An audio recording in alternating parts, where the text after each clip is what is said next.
ತದವರರನಾಖ್ಯಾತ ಅಪ್ಸರಸುದತಿಯರು ಕೃಷ್ಣಾಂಗ ಸಂಗಿಗಳ ದರ ತರುವಾಯದಲ್ಲಿ ಚಿರಪಿತರುಗಳು ಇವರಿಂದ. ತ್ರಿದಶ ಗಂಧರ್ವ ಗಣ ಇವರಿಂದ ಧಮನರ ಗಂಧರ್ವ ರಿವರಿಂದು ದಧಿ ಮೇಖಲಪತಿಗಳ ಧಮರು 100 ಗುಣದಿಂದ. ಜಯ ರಾಸೋತ್ಸವರತ ಲಕ್ಷ್ಮೀಶ ಜ ಸತತ ಸುಖಾರ್ಣವ ಜಯ ಕಂಜಾಕ್ಷ ಜಯ ಜನನೀಕರ ಪಾಶ ಸುಬದ್ಧ ಹರಣಾನ್ನಮನೀತಸ್ಯ ಸುರೇಶ. ದಾಸವರ್ಯಂ ದಯಾಯುಕ್ತಂ ದೂರೀಕೃತ ದುರಾಶಿಷಂ ಹರಿಕಥಾಮೃತ ಸಾರಭಕ್ತಾರಂ ಜಗನ್ನಾಥ ಗುರುಂ ಭಜೆ. ಶ್ರೀ ಹರಿಕಥಾಮೃತ ಸಾರ ಅಣುತಾರತಮ್ಯ ಸಂಧಿ ಪದ್ಯ 10.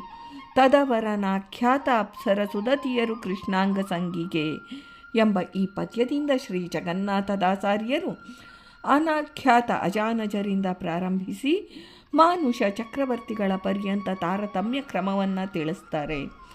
100 ಮಂದಿ ಅಪ್ಸರ ಸ್ತ್ರೀಯರು, 100 ಮಂದಿ ತುಂಬುರಾದಿ ದೇವ ಗಂಧರ್ವರು, 16,100 ಮಂದಿ ಕೃಷ್ಣನ ಮಡದಿಯರು, ಅಗ್ನಿಪುತ್ರರು, 29ನೇ ಕಕ್ಷಾಪನ್ನರು.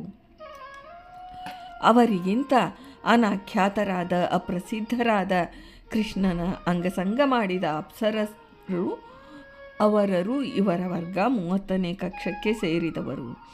ಚಿರಪಿತೃಗಳು ಮೇಲಿನ ಅನಾಖ್ಯಾತರಾದ ಕೃಷ್ಣನ ಅಂಗಸಂಗಿಗಳಿಗಿಂತ ಅವರರು ಚಿರಪಿತೃಗಳು 31ನೇ ಕಕ್ಷಾಪನ್ನರು. ಇವರಲ್ಲಿ ಕೆಲವರು ಕರ್ಮಜರು.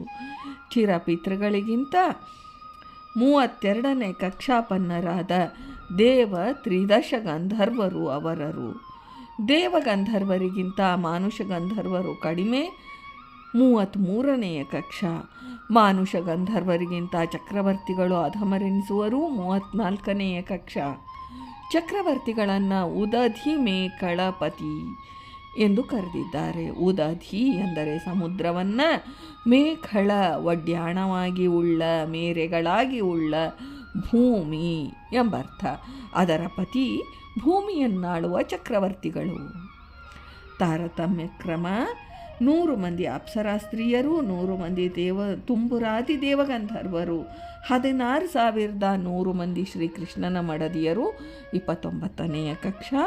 ಶ್ರೀಕೃಷ್ಣನ ಅಂಗಸಂಗ ಮಾಡಿದ ಉಳಿದ ಅಪ್ಸರಾ ಸ್ತ್ರೀಯರು ಇವರೆಲ್ಲರೂ ಅನಾಖ್ಯಾತರು, 30ನೇ ಕಕ್ಷ. ಚಿರಪಿತೃ ದೇವತಾ ವರ್ಗ 31ನೇ ಕಕ್ಷ.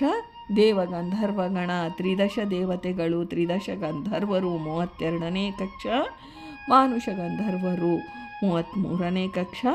ಮಾನುಷ ಚಕ್ರವರ್ತಿಗಳು 34ನೇ ಕಕ್ಷ. ಉದ ಧರ್ಮ ಬಲಾಧಿಪತಿಗಳು ಎಂದಿದ್ದಾರೆ ಶ್ರೀ ಜಗನ್ನಾಥದಾಸಾರ್ಯರು ಈ ಪದ್ಯದಲ್ಲಿ. ಭಾರತೀ ರಮಣ ಮುಖ್ಯ ಪ್ರಾಣಾಂತರ್ಗತ ವೃಂದಾವನ ಬಿಹಾರಿ ಶ್ರೀಕೃಷ್ಣಾರ್ಪಣಮಸ್ತು.